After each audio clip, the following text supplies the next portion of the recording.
நான் ஒரு விவசாயி இருக்கின்ற காரணத்தினாலதான் இந்த திட்டத்திற்கு முன்னுரிமை கொடுத்து 14,000 கோடி, 1000 2000 இல்ல, இதுவரைக்கும் தமிழகத்தில் 14,000 கோடி நீர்ப்பாசன துறைக்கு ஒதுக்கினது கிடையாது.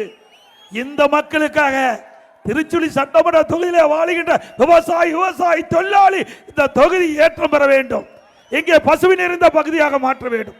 அதற்காக 14,000 கோடி இந்த திட்டத்திற்கு ஒதுக்கப்பட்டு முதற்கட்டமாக 700 கோடி ஒதுக்கப்பட்டு முதற்கட்ட பணி புதுக்கோட்டையிலே திட்டத்தை ஆரம்பித்தேன்.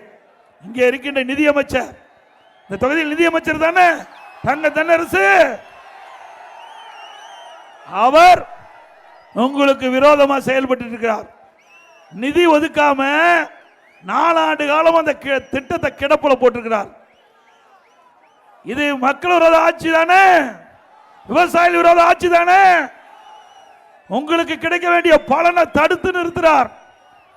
இந்த தொகுதியுடைய சட்டமன்ற உறுப்பினர் அதிமுக ஆட்சியில் கொண்டு வரப்பட்ட திட்டம் என்றிருந்தாலும் கூட நிதியமைச்சராகின்ற அவர் இந்த தொகுதி மக்களுடைய நன்மை கருதி, விவசாயியுடைய நன்மை கருதி, விவசாயியுடைய தொழிலாளியுடைய நன்மை கருதி நிதியமைச்சராக இருக்கின்ற இந்த சூழ்நிலையில் அவருடைய சொந்த தொகுதியில் இந்த திட்டத்தை நிறைவேற்ற முடியலனா இவர் எதற்கு எம்எல்ஏ இருந்து என்ன பிரயோஜனம்?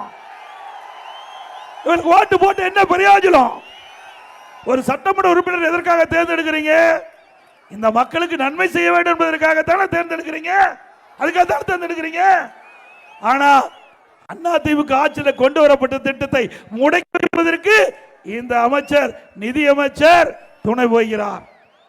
இப்பொழுது கூட சொல்லுகிறேன், இன்னும் காலம் கடக்கவில்லை, இன்னும் 7 மாத காலம் இருக்கிறது இந்த அரசாங்கத்திற்கு. இந்த 7 மாத காலத்திலாவது இந்த விவசாயியுடைய நன்மை கருதி பல ஆண்டுகளாக கனவு வாங்கிட்ட விவசாயி தொழிலாளி இந்த தொகுதி மக்களுடைய நிலையை கருதி தேவையான நிதி ஒதுக்கீடு செஞ்சு உடனடியாக இந்த பணியை துவக்குங்கள். அப்படி துவக்கினால்